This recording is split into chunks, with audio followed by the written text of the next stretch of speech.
guys, you're welcome to Ride On Academia.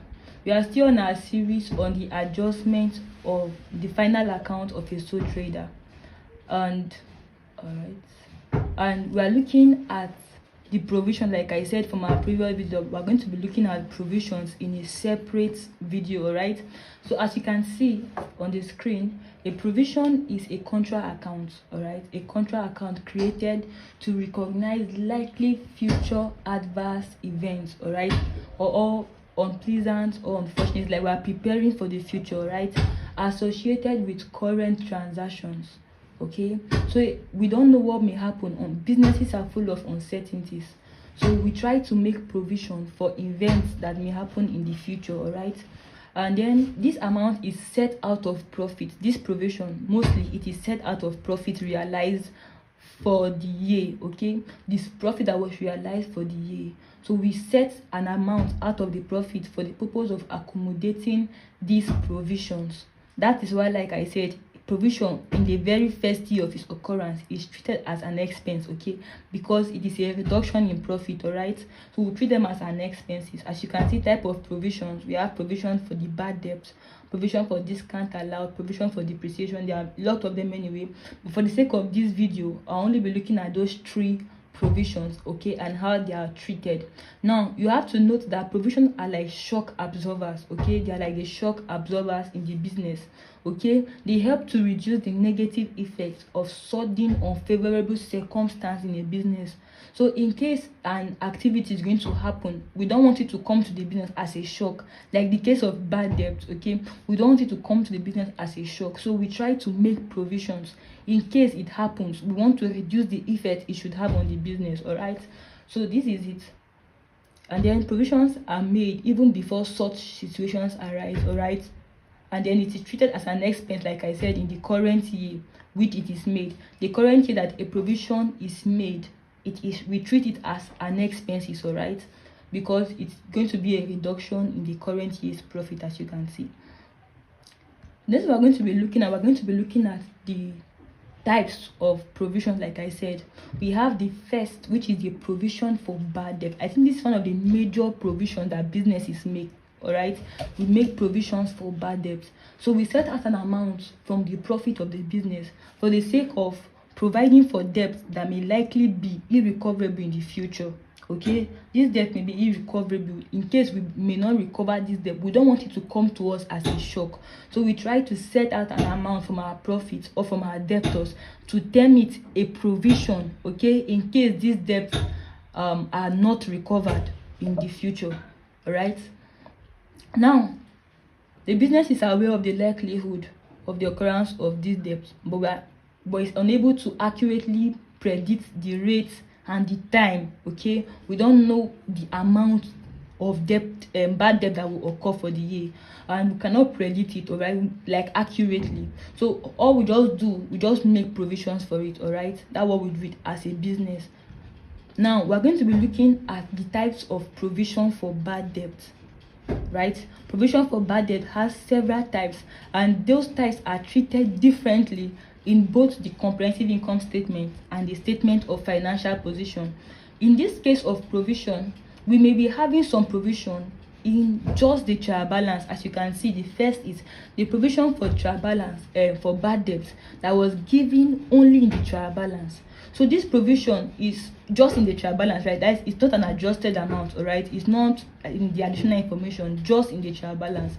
So it will not be appearing in our comprehensive income statement because it was already treated in the last year as expense. Okay, it's just in the trial balance, but we will be deducting it from the total value of debtors in the statement of financial position. So when we get to our balance sheet, we have to adjust the value of debtors. Okay, we have to be reducing the provision for the previous year that was made, okay, for the debtors.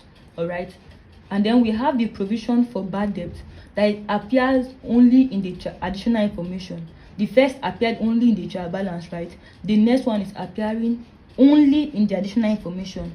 Since it is coming in additional information, that means that there's going to be adjustments. All right, like I said, everything we see in the additional information will affect both the statement of comprehensive income as well as the statement of financial position. All right, so we're going to be treating it in the comprehensive income statement as an expense, because this provision is coming in the additional information. That means it's coming for an adjustment. All right, it's going to be coming as an expense. We'll be treating it as an expense on profit in the current year, that is in the comprehensive income statement, right?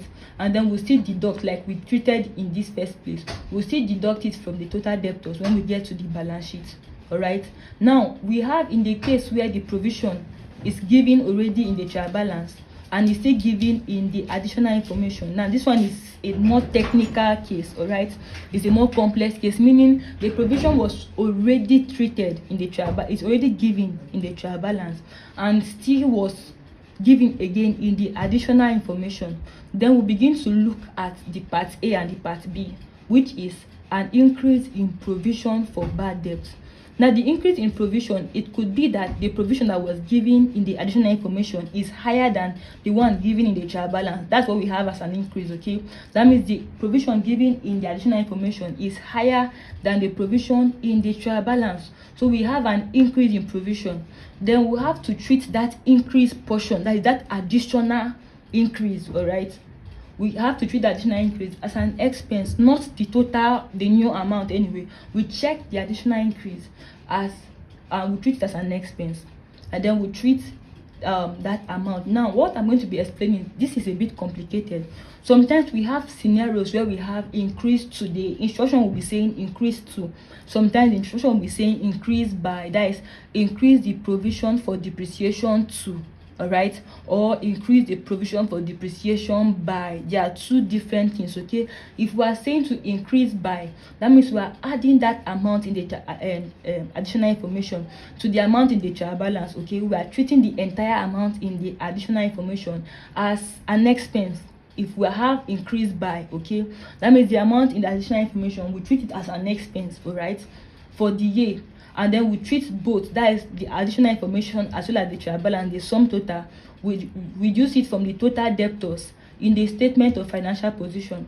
But in the case where we have to increase to, all right, increase to, let's assume we had in our trial balance, we had, let's say, 500 as the provision for bad debt in the trial balance. We had it as 500.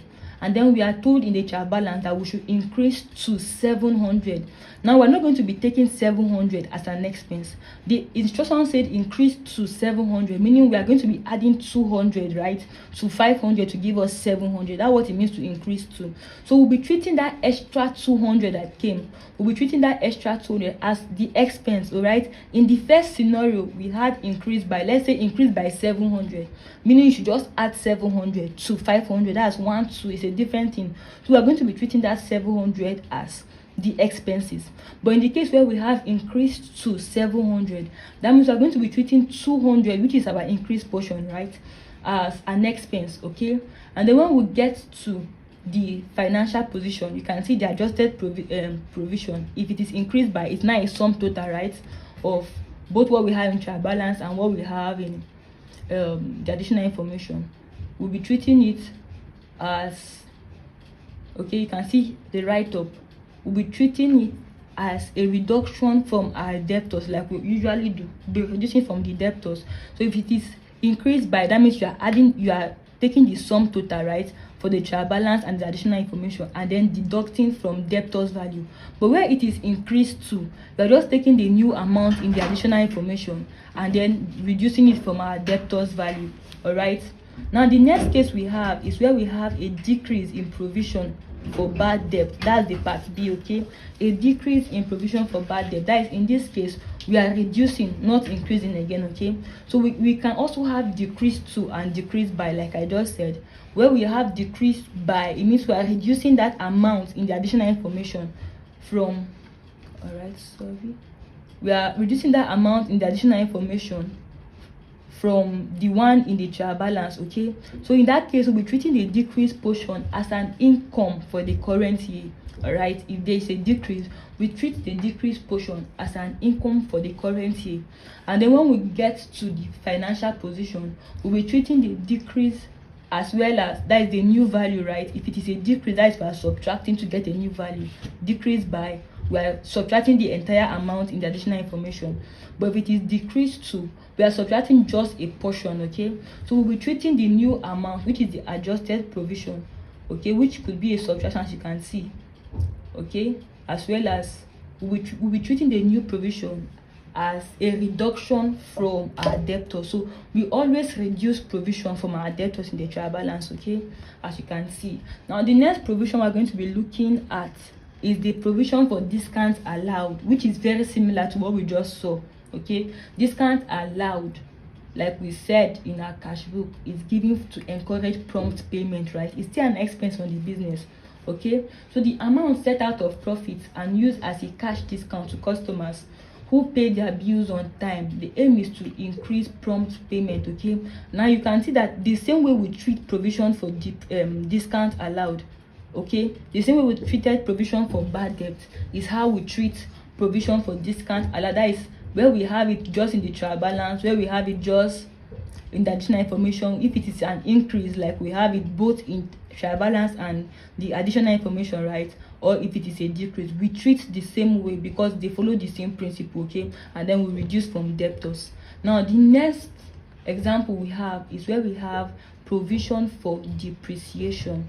Now this has to do with non-current asset. Okay, depreciation. If you've not watched our videos on depreciation, I think this is the correct time you need to do that for better understanding. All right, so we look at provision for depreciation, meaning we are reducing a particular amount out of the profit for the purpose of replacing non-current asset after its useful economic life. Okay, so how do we treat provision for depreciation? Okay, we look at when we have it just in the trial balance, when a provision is just in the trial balance. Now the provision is sometimes it's a bit different from the actual depreciation. All right, sometimes it's a bit different.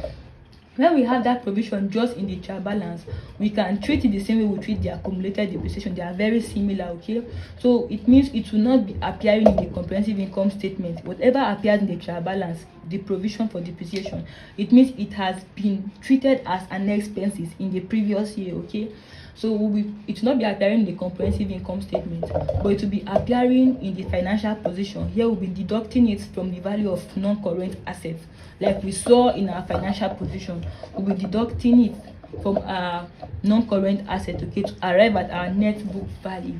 Since it just only appeared in the trial balance, it will only be reflecting in one account.